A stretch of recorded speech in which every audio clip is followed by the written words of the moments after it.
और चलिए कुछ और खबरों पर नजर डालेंगे। इधर 15 जून को अबुझमाड़ के जंगलों में एक बार फिर से मुठभेड़ हुई, जिसमें जवानों ने 8 नक्सलियों को मार गिराया और मौके से उनके हथियार भी बरामद किए।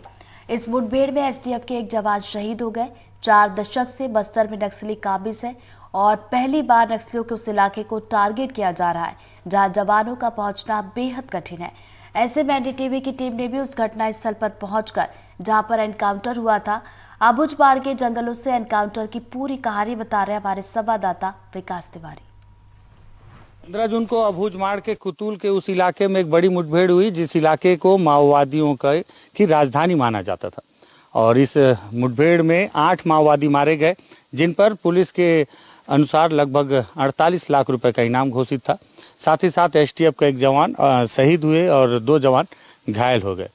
और कैसे इस पूरे मुठभेड़ को जवानों ने अंजाम दिया होगा, उस परिस्थिति को देखने समझने एनडीटीवी की टीम बहुत ही मशक्कत के साथ और बहुत मेहनत से इस घटना स्थल पर पहुंची, ग्राउंड रिपोर्ट पर।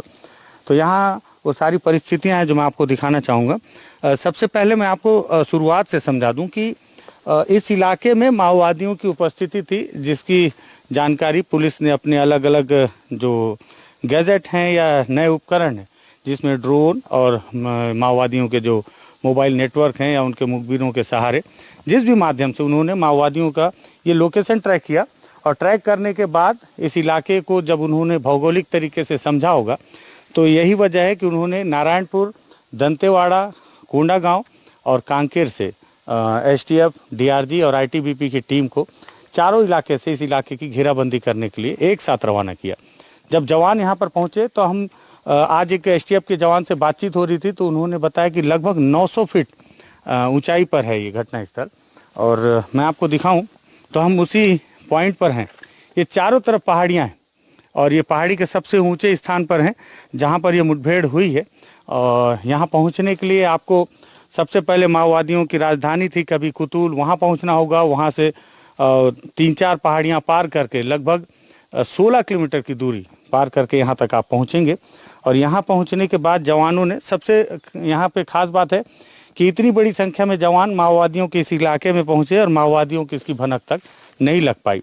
और नीचे से बताया जा रहा है कि माओवादियों को जवान दौड़ाते हुए यहाँ तक लाए।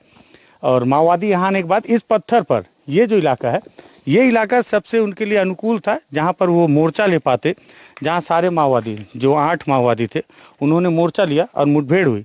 सबसे पहले मैं आपको बताऊँ, यहाँ से दिखाता हूँ। देखिए, ये इस तरफ से चारों तरफ जवान थे और ये चारों तरफ यहाँ पे जवान थे।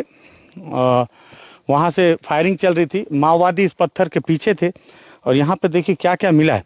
हालांकि ये मुठभेड़ के बाद ये कुछ कारतूस हैं यहाँ पे, ये हमने ही अभी अलग अलग स्थान से एकत्रित किए हैं। ये ऑटोमेटिक वेपन के हैं जो निश्चित ही तौर पर जवानों के द्वारा फायर किए गए हैं। और ये जवानों का ये ग्लव्स है, किसी ने उतार दिया। यहाँ पर जूते पड़े हुए हैं, जो माओवादियों के जूते हैं, देखकर लग रहा है मारे गए माओवादियों के 100 से जवानों ने उतार दिए होंगे या माओवादी भागते हुए। उनकी पॉलीथीन है, साथ ही साथ यहाँ पर और भी सामान है। ये देखिए, ये सब टूथब्रश और टूथपेस्ट है, ये सब माओवादियों का सामान जो पिट्ठू से निकाला गया। अब मुठभेड़ कैसे हुई वो बताता हूँ आपको। दरअसल में ये भी कोई हिस्सा है, ये देखिए, ये किसी हथियार का ही हिस्सा है, जिस तरह से इसमें स्प्रिंग लगा हुआ है। तो इस पत्थर में जब माओवादी को दौड़ा कर लाया गया चारों तरफ से, जब उनको लगा कि वो घिर गए हैं, तो माओवादी इस पत्थर की आड़ में आ गए और चारों तरफ से एसटीएफ, डीआरजी की टीम उनको घेर ली थी।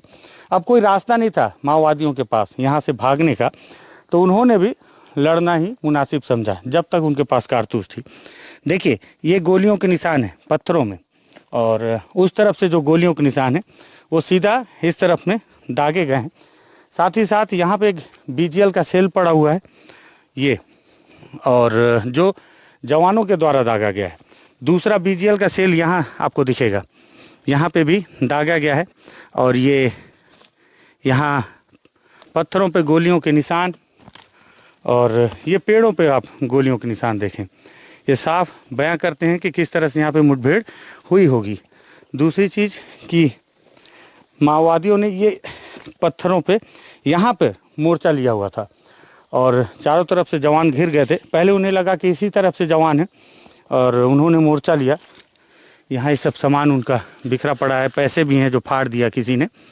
यहाँ 3 माओवादी मारे गए, उसकी पुष्टि भी होती है। उस जगह पर खून के निशान हैं, आप देखें यहाँ पर खून के निशान हैं, साथ ही साथ यहाँ खून के निशान हैं और इस तरफ में भी खून के निशान हैं। और पीछे, ठीक उसके पीछे ये गोलियों के निशान हैं पेड़ों पर। ये ऑटोमेटिक वेपन से है, ये लगातार फायरिंग हुई है, ताबड़तोड़ फायरिंग। उसके बाद इस तरह की गोलियों के निशान, ठीक उस दिशा से जवान फायरिंग कर रहे थे और माओवादी जो है यहाँ पर किसी तरह से आड़ लेकर यहाँ पर छुपे हुए थे और यहाँ से लगातार वो भी मुंह तोड़ जवाब दे रहे थे। ठीक अगर आपको मैं दिखाऊं, हाँ आप देखें कि किस तरह से अगर मैं यहाँ पर बैठ जाता हूँ तो यहाँ एक माओवादी या 1-2 जो भी संख्या अब यहाँ रही होगी, उन्हें मोर्चा लेने के लिए उपयुक्त स्थान था। लेकिन जब जवान वहाँ से दूसरी दिशा में भी उनको घेर लिए, इस तरफ से भी फायरिंग हो रही थी, और जिसकी पुष्टि इस बात से होती है कि उस इलाके में एसटीएफ के जवान को गोली लगी थी। वही एसटीएफ के जवान जो शहीद हो गए और 2 जवान जो घायल हो गए, उनकी मरहम पट्टी भी वहाँ पे की गई। और साथ ही साथ जो माओवादी हैं वो यहाँ पर भी गोलियों के चारों तरफ निशान हैं और इस तरफ से अगर आप देखें तो यहाँ पे भी माओवादियों के सामान हैं पड़े हुए हैं और वो उधर दूर गोलियों के निशान अगर आप देख पा रहे हों उस पत्थर पर, वहाँ पर भी मुठभेड़ हुई है। गोलियों के निशान है जो सीधे जवानों के द्वारा दागे जा रहे थे माओवादियों के ऊपर।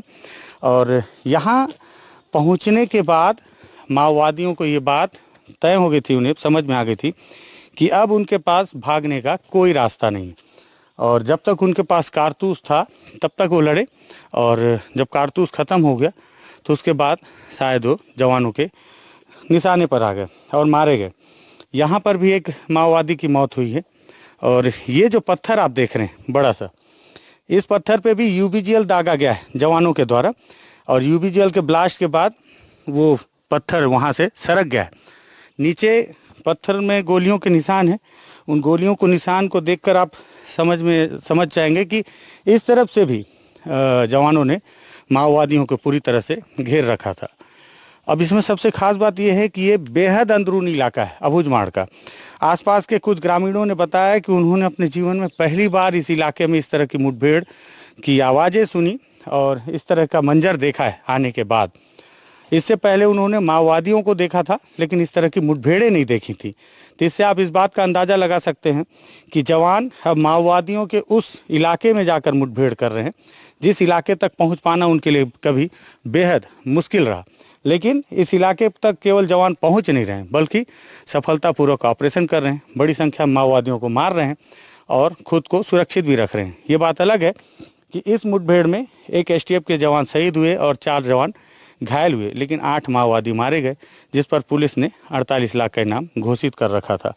इस तरह की सारी मुठभेड़ थी और बस्तर आईजी ने भी कहा इस मुठभेड़ को लेकर कि अब आने वाले समय में मानसून है और मानसून में जिस तरह से जवानों को ऑपरेशन करने में तकलीफ़ें होती थी, लेकिन अब आने वाले मानसून में जवान जिस तरह से अभी ऑपरेशन कर रहे हैं उसी तरह से आने वाले समय में भी ऑपरेशन करते रहेंगे और माओवादियों को मुंह तोड़ जवाब देते रहेंगे। इस तरफ में चारों तरफ में अगर आप देखेंगे तो जूते और अलग अलग इलाकों में खून के धब्बे के निशान, जिसमें कुछ जवान के हैं और कुछ माओवादियों के। गोलियों के निशान आपको हर पेड़ पर नजर आएंगे। बांस में भी आप देखें तो किस तरह से गोलियों के निशान हैं, जो बताते हैं कि 15 जून को यहाँ का मंजर कैसा रहा होगा जब चारों तरफ से गोलियां बरस रही होंगी और जवान और माओवादी आपस में एक दूसरे से लड़ने के लिए आतुर और अपनी जान बचाने की जद्दोजहद में चारों तरफ फायरिंग चलती रही। ये घटनास्थल से एनडीटीवी के लिए तस्वीर है। अब मैं विकास तिवारी, एनडीटीवी से।